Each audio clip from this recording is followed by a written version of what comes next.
and welcome to the movie podcast review of Venom, Let There Be Carnage. My name is Shahbaz, and I am one of your hosts, and joining me are my fellow symbiotes, Daniel and Anthony. Daniel, how are you doing today? Very good. What would your symbiote name be? There's Riot, there's Carnage, what would your name be? Eyebrows. Eyebrows, probably baptismal, maybe. Baptismal. Ooh. What is it? Okay. Baptismal. Yeah, I like that. Okay. Yeah. It's good, right? Yeah. Anthony liked it. Anthony liked it. Anthony looks like Carnage right now. Our audience can't see, but he's definitely Carnage. He's wearing all red. All red. And he's killing somebody. Yeah. Also that. Anthony, how are you today? I'm doing well. My name, that's interesting. I'm going to say the Italian Stallion. Yeah, hold on a second. Weird part is I didn't even ask Anthony what his Venom or his symbiote name would be, so I don't know why he gave it to me. And also, he gave me the worst one possible. Like, he gave me like his porno name. Like, it's not working for me. It is exactly that. Yeah. Well, you know what? We're here at the Movie Podcast, and as always, you can catch a brand new episode of this show every single Monday. And watch out throughout the week because we have some review episodes dropping, kind of like this one, on all the latest movies and series. We've got some great reviews that are coming out this week, so please stay tuned on any app you use. Hopefully, if you're using the Apple Podcast app, you've already gone in and given us those 5 stars because we're looking for 200 of them. And Daniel, we're getting closer every day. Like I said, if you heard, we put out a great review this week. One of my favorite reviews we've done. No Time to Die. I dropped a golden nugget. You did of a little, I guess, catchphrase where I said, we love to leave you reviews. Now it's time for you to leave us some. So hopefully, drop us that 5-star. So review. Poetic. I love it. And while you're doing all this, make sure to follow us at the Movie Podcast on Instagram, Twitter, TikTok, and Letterboxd. And join our Discord. We also have an email that you can write to us at. It's hello@TheMoviePodcast.ca. Check out all of our show notes down below, or up above, or on the side, wherever you can, for all those links and more. Daniel, this is your favorite part. This is the part you were born for. Give us those sweet announcements. This is a sponsored segment. So this next moment is sponsored. This is paid advertising space. And the people that took the time to pay for this advertising space was us. Oh. So the next ad is brought to you by the Movie Podcast. All I want to do is I just want to remind you all, like Shay said, there's some incredible reviews out on the feed right now. We have an awesome episode that just came out this week where we talk all about the Mario movie, Chris Pratt as Mario. We talk about, Marvel and Disney potentially having a lawsuit and going to court to keep the character rights for Avengers. There's a lot happening. Also, of course, we've had incredible special guests on the show. We have another special guest next week coming up where make sure you're following us on our Instagram and our Twitter and our socials because we'll reveal who it is very, very soon. But there's always something great to listen to on the Movie Podcast, so make sure you're tuning in. And of course, there's lots of reviews to come still. So obviously, we're going to be talking about What If episode 8. We're going to be talking about The Many Saints of Newark and lots more. We're going into a very busy movie season, so you're going to want to make sure you're following the Movie Podcast. Thank you so much for that, Daniel. As always, we paid $1 million for the advertising space. That explains why I'm just losing money making this show. God, I'm in so much debt ever since we started. Yeah, again, more than a Super Bowl spot. Oh my God. Yeah, and it was longer than a Super Bowl spot, too. It was 2 minutes. Again, the movie we're covering today is, if you didn't hear it from my voice in the beginning, I'll say it properly this time. It's Venom, Let There Be Carnage. This is starring Tom Hardy, Michelle Williams, Naomie Harris, Reid Scott, Stephen Graham, and of course Woody Harrelson, directed by Gollum himself, Andy Serkis. And in Gollum costume as well. He's wearing the Gollum costume. And of course, this will be available. Venom! This will be available in theaters October 1st, 2021. Thank you to our friends over at Sony Pictures for inviting us to watch this movie. Anthony, in your most non-Venom voice, so your real one, give us the synopsis. After finding a host body and investigative reporter Eddie Brock, the alien symbiote must face a new enemy, Carnage, the alter ego of serial killer Cletus Cassidy. Thank you for that. Daniel, give us those first reactions, please. You know, it's a very interesting place we're in right now with Venom. That's, you know, the first film was a choice. And there's a lot of choices that were made in that film, from, you know, its portrayal of Eddie Brock and Riz Ahmed's character and Michelle Williams' character. A lot of things happened in that movie, and for better or for worse, that movie was just weird through and through. And, you know, there was a lot of anticipation, I think, with this film going into it with, you know, we're like, oh, Andy Serkis is directing this. Oh, they got Marco Beltrami to do the score for this. And it's like, oh, we have a new cinematographer that's going to be on this film, who's like shot some of the most beautiful movies ever, like Robert Richardson, who's just like when you look at his like list of movies, he's done some incredible looking films. You're like, are they going in a new direction with this movie? And then you go into Venom, Let There Be Carnage, and then you realize, wow, this is pretty much the same movie through and through as the first film. Still weird ass take with Eddie Brock and Venom having a weird relationship with one another. Still just absolutely absurd through and through with just everything in this film. I was laughing so much watching this movie with you guys, only because it literally just lets Tom Hardy and Woody Harrelson just go and just be unhinged in the weirdest of ways. And I say that as a good thing because it's entertaining to watch, but I also say that as something that I was completely befuddled watching throughout. I don't know how to really react to this movie. My visceral reaction was like, this is so much happening right now, but it's also not a long movie. So with everything that's going on in this movie, it feels like I'm watching this movie in double speed, because it literally starts, some weird stuff happens, and then it ends. So I literally kind of came into it the same way I left it, where it was just like, I'm not too sure what just happened. I'm not too sure what I just watched, and I don't know where to go from here. I will say, as everyone has been teasing, the mid-credit scene, which we won't spoil right now, does set things up for a future that's very interesting. But if the most interesting part of your movie is a teaser for a future movie, it's not a great sign. Thank you for that, Daniel. Now, Anthony, what about you? What are your first reactions to Venom, Let There Be Carnage? This movie's a mess. This movie's... It was like someone screaming at you for like a good hour and a half, and then you left wondering why they were screaming at you. And this movie is everywhere. I just couldn't get into the story. I couldn't care for Cletus's reasoning behind his whole action. You're thrown into this relationship between Eddie Brock and Venom. Venom. Well, yeah, even yes, Eddie Brock and Venom, which is really good, but then it lasts too long and it overstays its welcome, and you're just definitely why? This really feels like an outdated film. It's not something that should be a Venom story. This should be taken seriously, and the reason that this movie is making a mockery of the character, I feel like. And I don't know if you guys got the same feeling from it. I just don't feel like they're giving the care to Venom, and it's like real reasoning behind this character as they should be.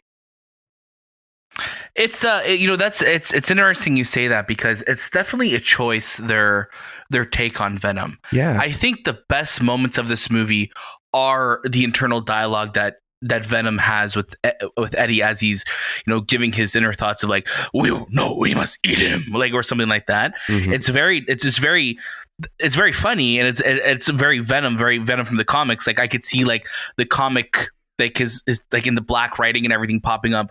But again, it's just so paper thin, like how it's related to that. It's also just very, like you said, Anthony, it outstays its welcome that so much of the comedy of this movie relies on their bickering with one another that it doesn't feel fresh by the end of the movie, because that's exactly what the first movie was, where this movie feels very much like it's Venom 1.5. It doesn't feel like it's a sequel for a movie that brought on pretty much a brand new creative team.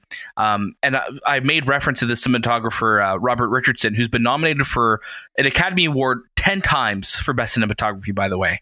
This movie looks exactly the same as the first movie. You know, you have a new director voice in there. This movie doesn't feel like it has a new voice from the first movie. This movie just feels like it's pacing in place. This is a movie that if I were to describe it, it's from the year 2003, 2006. It has no place in the current timeline that we're in right now living. And you know, Anthony, you described it as, you know, you're just in a room being yelled at. I felt like I walked into a room not knowing what I was walking into a room for. People just beat me up, and I walked out of there an hour and a half later, and I felt exhausted. I felt defeated, and I just felt like I didn't care. We watched this movie not even that long ago, and I don't care about anything that happened in it. But Venom is one of my absolute favorite characters, and Carnage is one of my like top characters of all. So how could they make that possible? How can they only this movie's 90 minutes long, and pretty much all the scenes that trailer of the movie, that's it. Just watch the trailer and you're done. Like, that's the whole movie.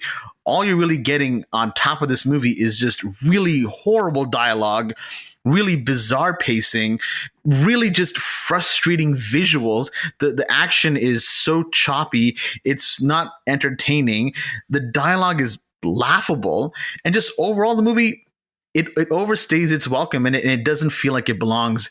Andy Serkis is not a good director. He's proven that. That doesn't mean that he's not a good entertainer. He's still a fantastic actor, and I'll never take that away from him. But clearly, directing is not his thing, because he wasn't able to inject anything into this movie that was even a resemblance of good. Anthony, go ahead. I just wanted to say, like, we were introduced to two new characters to the story as well. Naomie Harris as Shriek, and Stephen Graham, who plays this police officer who was involved in Shriek's, I guess, a transfer or jail or whatever. It just didn't make sense. But you're brought. These two characters are brought into this story, and they're given the spotlight, but nothing happens with them. And the stuff that does happen with them, you just are lost with it, because you can't really connect to the reasoning why they're there in the first place. Even Michelle Williams, I just felt like she shot all her scenes within a day or two, and then she was gone. And it's just sad, because it feels like the chemistry between Tom Hardy and Michelle Williams, and even Venom being the middleman between the two, worked so well, I guess, in the first film. And then it was there, but it wasn't strong enough. This Andy Serkis for me he shouldn't be directing movies. He should be acting in them. And I give him that, but like, directing wise, there are editing sequences, continuity issues, weird takes, weird dialogue. It just didn't flow. Like, if I was a producer on this film, or even an executive, I would have been like, man, this movie should not be coming out. But I think a lot of people are going to look at it and say, man, this Venom guy, he's dope, and I'm going to pump money into them, and they're going to just continue making money off of him. But yeah, it's not a good movie. It's not a good movie. You're absolutely right. There's just nothing about this film. I remember when we walked out of the theater, Daniel looks at me, he's like, yeah, this is like Venom 1.5. And you know, there are movies that pull it off in some ways well. When we look at A Quiet Place Part 2, where that feels like a part 2, yes, like an appendage. This movie is meant to be a sequel, but it introduces nothing new, and in fact, it's worse than the first one, because it's so fast paced. I don't care about a single villain. I don't even know what their purpose is and what's going on. It felt like they were rushing the movie for some reason. It felt like there was a timeline or a deadline to get this out. They didn't put any care. And how do you have this gigantic, character like Venom, who's part of such a big franchise, part of such a big, property, and you give him nothing? It's interesting because this film was supposed to come out last October, so there was a rush to kind of strike, and the first film was very successful at the box office, making over $800 million. So, it set a precedent that people wanted this character. Venom is a very popular Spider-Man character. People have wanted him for years. He was huge on the animated show. He's been huge in the games, big in the comics. He was forced into Spider-Man 3 when he didn't need to be there. And it's been just he's been a reoccurring, just a bucket list character, and we finally have the means to pull it off. For everything that the first film did very, very bizarrely, I think just the look and feel of Venom, the first movie nails. I think this movie nails that too. When you look at Venom, he looks like how you want him to look. He moves and attacks and does his thing and fights the way you would want Venom to do. So I think they nailed it in that aspect. But if you're coming for any type of story that you could really just enjoy or get behind, your biggest enjoyment out of this film is going to come from just witnessing the absurdity that comes with it. They doubled down on everything the first movie did, and for better or for worse, if you love the first movie, you're going to love this movie too. But if you're looking for something that's different or just taken in a maybe just more serious or just better crafted direction, that's not what this movie is. Mm-hmm. I just want to say, I wish Venom was able to swing through the city, because Venom swings. He has his own type of web that allows him to swing through the city, and you don't see that. So that to me is someone who really enjoys him in the comics. Why isn't he swinging? Why is he always worried about eating people? I don't remember him in the comics eating people so much. He should be swinging. He should have an actual crest on his chest. But that's the thing, right? He hasn't met a Spider-Man yet, so he doesn't have that swinging. He doesn't have that emblem on his chest. There's a lot of those things that are missing from being connected to the whole DNA of Spider-Man that this Venom doesn't have, right? You're missing that. It's like building even if you look at the Joker movie is a Joker film, but Bruce Wayne and the Wayne family are still part of it. So to have Venom, who is a Spider-Man antagonist, who's a Spider-Man villain, who is so intrinsically tied to Spider-Man as a character, to not be in the universe with him, it's a very interesting just take. And I still just, sorry to cut you off, Anthony, it's just Tom Hardy, who is a brilliant actor, his line delivery in these movies are just this mind-blowing to me. It's just so... I was just with my jaw unhinged like Venom watching the whole time. Yeah, you guys are nailing it. I mean, there really isn't much other than the absurdity about this film to enjoy. And again, for me personally, I didn't enjoy it. I wasn't finding the entertainment. I was finding the frustration in it personally, and I kept wanting to like it. I would watch the first one 5 times before I ever watched this one, and I did not like the first one even. I really couldn't. Yeah, the first one. You know why? Because the first one, at least the pacing is at what a human heart rate should be. This one again feels like they needed to finish it because for some reason they were running out of time, and I don't know if that's the case. And it really bothered the hell out of me. If there's anything else you guys want to add, please go right ahead. If not, we can get to our recommendations. Awesome. Let's start off with Daniel. Daniel, give us your recommendation for Venom. Let there be carnage. I will say, I'm so glad that we had a scene where they yelled, "Let there be carnage" in this movie. Because, I think every movie needs to say their title. But like I said in our discussion, this movie doubles down on everything from the first movie: the absurdity, the craziness, the zaniness, and Tom Hardy and Woody Harrelson are doing things in this movie that, they're making their choices, they're doing their things, and I was weirdly entertained by that alone. But I think the pacing of this film, it feels like half of the movie is missing. I think it relies too much on the Eddie Venom symbiote relationship that gets old kind of quickly, that nothing really happened in this movie. It's too much of a half step, and it's a half step in the wrong direction. So for myself, I'm going to personally say skip it. But if you did like the first Venom movie, this movie's for you. So if you like the first Venom movie, you were entertained by it, you loved it, then go watch this movie, because it is exactly what you would want a sequel to be. Thank you for that, Daniel. And Anthony, what about yourself? Yeah, I'm going to give it a skip it. If you're a fan of the first Venom, you're going to go watch this Venom, but I don't think you should waste your money on this story, because it's not a great story. And I think if you do, you're not gonna get a different movie. You're not gonna get anything that really entices you to be really caring for this character. I personally don't care for Venom and Tom Hardy's Venom. I actually lost hope in this movie with the character, and hopefully they do something with him in the future that really brings me back to caring for him. But I don't think the audience is going to like this one as much. I don't even think critics are going to like this.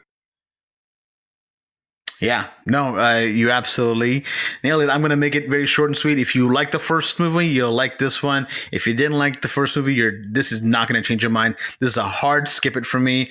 I think it's safe to say that whatever. I mean, when it comes to the mid-credit sequence, you can read about it when the movie comes out, because you'll be able to see it online. Probably people will have 100 articles on it.